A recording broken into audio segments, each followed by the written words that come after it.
All right, y'all, welcome back to Long Run Talks. My name's Phil Batterson from Critical O2, and today I want to talk about gear. During outdoor workouts, ultra runs, it's like the sun. This actually looks pretty cool with the sun in the background. Sorry, getting distracted. During ultras and just running in general, you're going to experience most likely some pretty crazy weather conditions.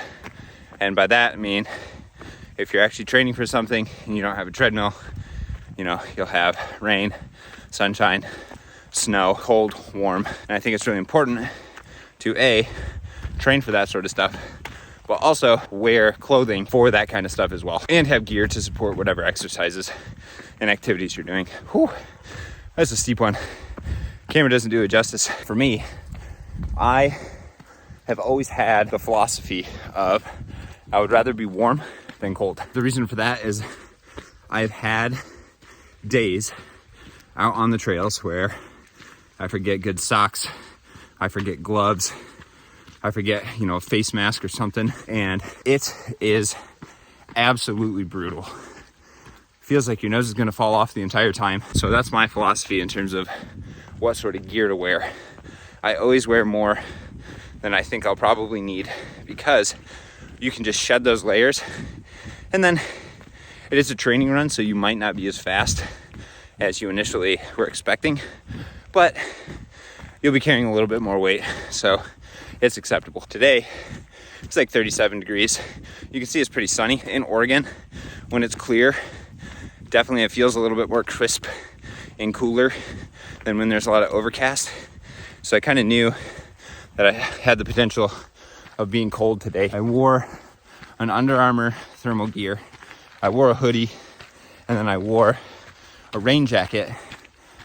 I knew it wasn't going to rain or anything like that, but rain jackets, especially this one, are pretty good at keeping heat in and being fairly lightweight. I decided to go with the rain jacket today. On the bottoms, I'm wearing just regular socks, like hiking socks.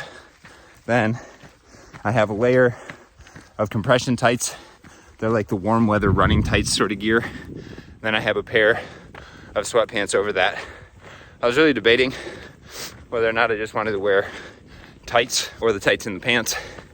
And I think currently tights in the pants were a good idea.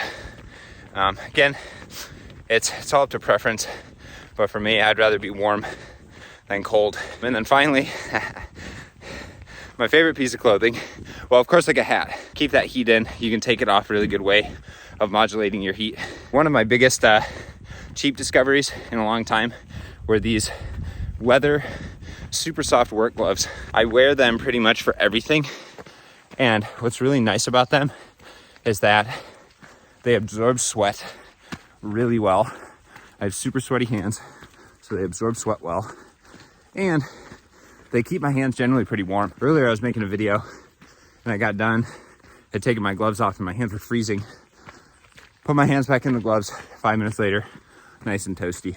That's kind of my philosophy or recommendations on what gear to wear, especially in the cold. When it's warmer out, you can get away with, just wearing like shorts and a t-shirt. I always try to stay away from things that are going to potentially cause chafing. Sometimes like cotton t-shirts, if they're jumping up and down, can lead to some nipple chafing. Jeez, can't even say it. I'm so embarrassed. Can lead to nipple chafing, which is like some of the worst discomfort that you can really kind of experience and have to sustain. Thigh chafing is also another big one. For most outdoor exercises, I will choose to wear longer compression shorts. Just that is, like obviously underwear and then a layer of compression shorts to be my lower half, because that seems to be the best way for me to avoid chafing. Fairly comfortable, lightweight, breathable, all the above. And then my thighs don't rub together and cause a fire. That's clothing choices. During the hotter months, I pretty much always wear like a trucker hat. I hate when hair gets in my face, and I hate when sweat gets in my face. So having like a sweatband or something that'll block the sun has always been really nice go-to for me.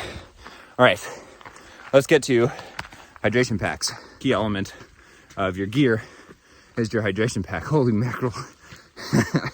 We're going uphill, huh, Pupper? She's getting tired. I can't show her, but she's like, whew. So hydration packs, super important. Allow you to carry a bunch of water, stay hydrated, and carry fueling options. Like for me, I have Gatorade in my water bottles today. Other times I will carry things like applesauce packets, goo, all the above. So I always think it's a good option to have a day pack or a good vest. Finding a vest can be challenging. Ooh, all right, let's take a look real quick. It's fuzzy because I'm in cinema mode, but I'll take a cool picture for y'all. A good vest is really important. Go to your local like trail running store, running store.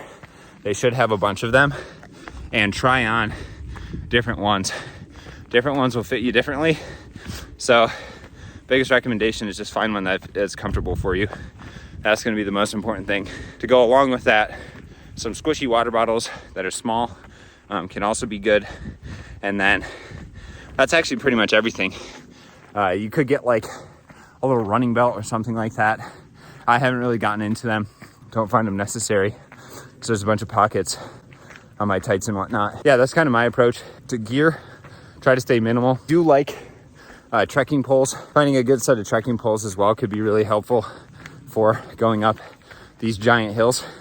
Like I could really use trekking poles right now. Obviously my hand is in use, so that's not going to happen. All right, yeah. If there's any super useful pieces of gear that you guys have experienced, comment them down below.